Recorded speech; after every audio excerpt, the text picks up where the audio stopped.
어쩜 이렇게 시간이 안 가는지 정말 버스 안에서 고인 이불 속에서 고인은 언제나 너에게 고인. Assalamualaikum warahmatullahi wabarakatuh.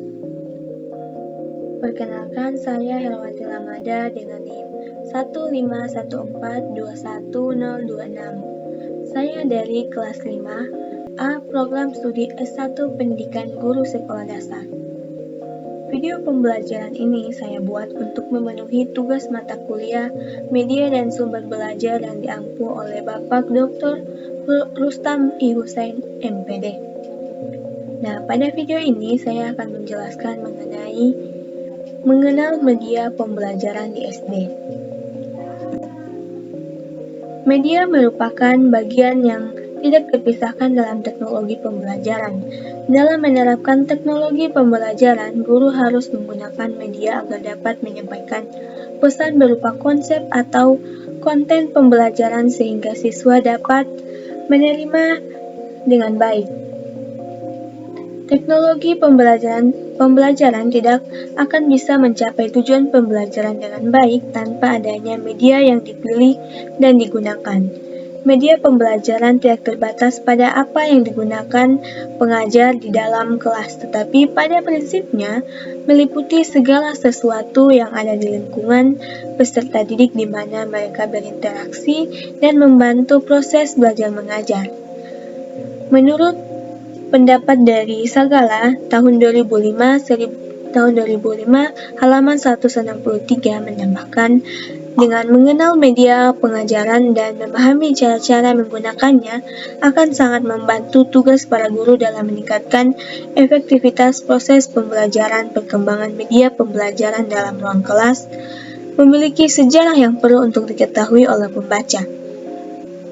Dalam sejarah tercatat bahwa media pembelajaran yang pertama kali dipergunakan yaitu berupa media buku bergambar.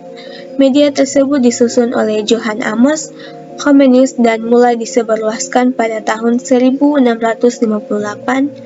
Buku bergambar tersebut ditujukan bagi anak sekolah dengan judul buku Orbis Sensualium Pictus. Buku ini beredar pertama kali di wilayah Latin dan Jerman dan dengan cepat menyebar ke wilayah Eropa.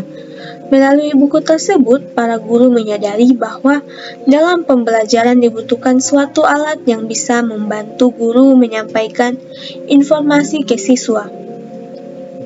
Para guru pada era itu juga memulai berpikir untuk mengembangkan suatu alat pembelajaran yang dapat memberikan rangsangan dan memberikan pengalaman belajar untuk siswa.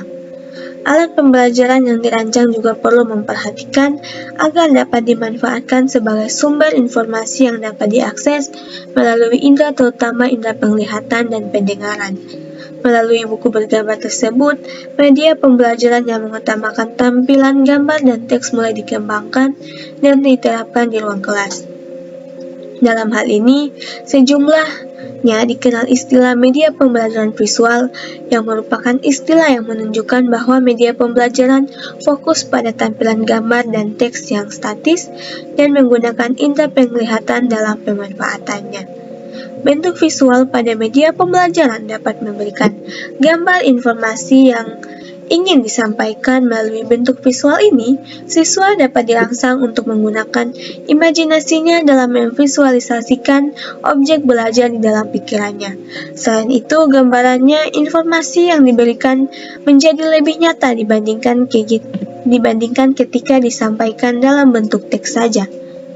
Perkembangan media pembelajaran di abad 21 mengalami pertumbuhan yang pesat. Salah satu upaya menginternalisasikan tuntutan abad 21 ialah penggunaan internet, komputer and teknologi dalam proses pembelajaran. Sebagai ICT dapat membantu guru dalam mendesain pembelajaran berbasis online. Zaman sekarang semua serba alat bantu berupa teknologi, salah satunya di bidang pendidikan. Untuk itu, guru harus memahami teknologi maupun cara pengaplikasiannya. Aplikasi saat ini, siswa sekolah dasar saja sudah mampu mengaplikasikan Android, laptop, dan komputer. Pada masa lalu, guru bisa dibilang hanya membutuhkan suara, papan tulis, spidol atau kapur tulis untuk menyampaikan suatu materi pelajaran. Sedangkan di masa sekarang, di masa teknologi, guru harus mencari cara bagaimana menyampaikan materi pelajaran maupun diskusi dengan menggunakan teknologi. Banyak sarana media sosial yang saat ini berkembang sehingga mampu menarik minat belajar peserta didik seperti Facebook, WhatsApp, YouTube, blog. Media pembelajaran bisa dikatakan sebagai alat bantu mengajar, baik di kelas ataupun di luar kelas. Media pembelajaran tematik di SD merupakan salah satu komponen komunikasi yang sangat penting dalam menyampaikan suatu materi pelajaran yang disampaikan komunikator atau guru pada komunikan, yaitu siswa, untuk dapat memberikan rangsangan yang sama, mempersamakan pengalaman dan menimbulkan persepsi yang sama dalam kegiatan belajar mengajar untuk mencapai tujuan pembelajaran. Selain itu, media pembelajaran juga sebagai serangkaian proses aktivitas belajar yang mana peserta didik dapat aktif dalam mempelajari materi pelajaran tematik yang disampaikan oleh guru sehingga dapat dimengerti dengan mudah. Kemudian manfaat media pembelajaran, yaitu yang pertama ada penyampaian materi pembelajaran dapat diseragamkan.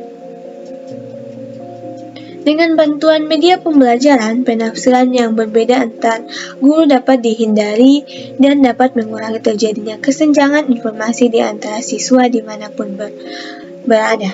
Yang kedua, proses pembelajaran menjadi lebih jelas dan menarik.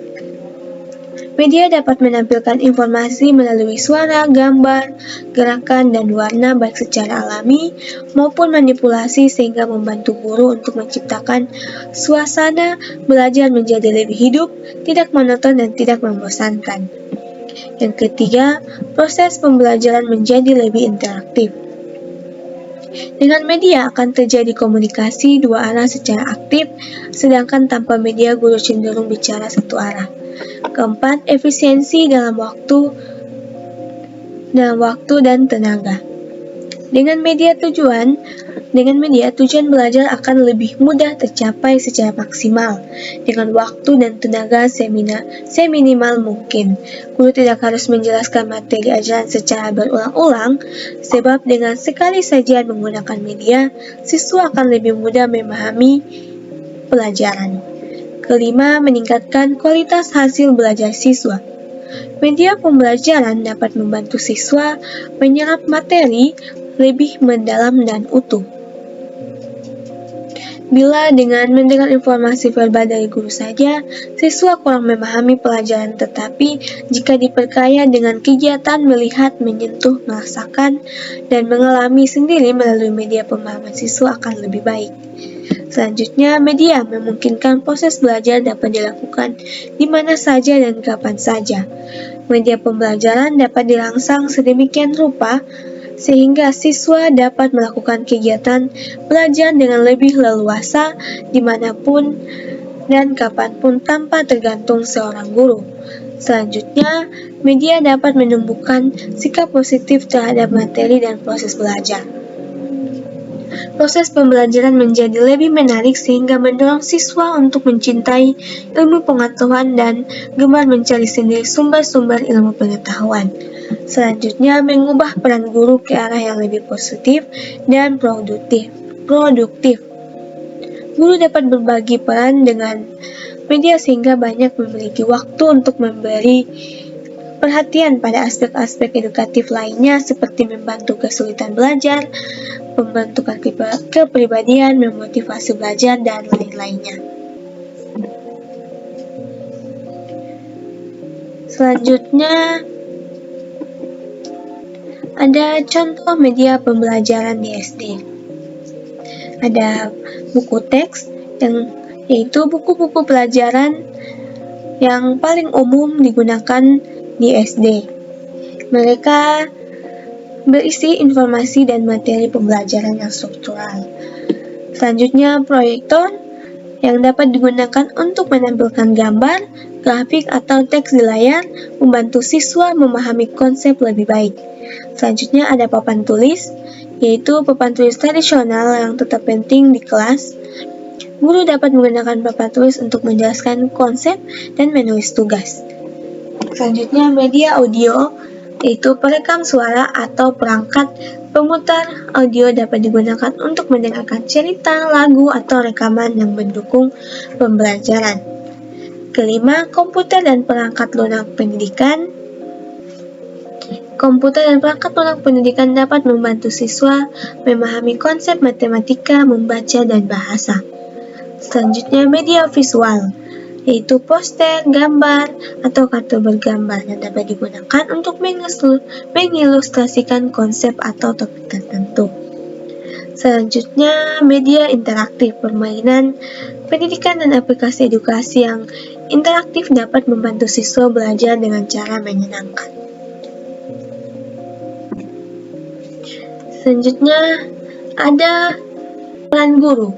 Guru berperan penting dalam memilih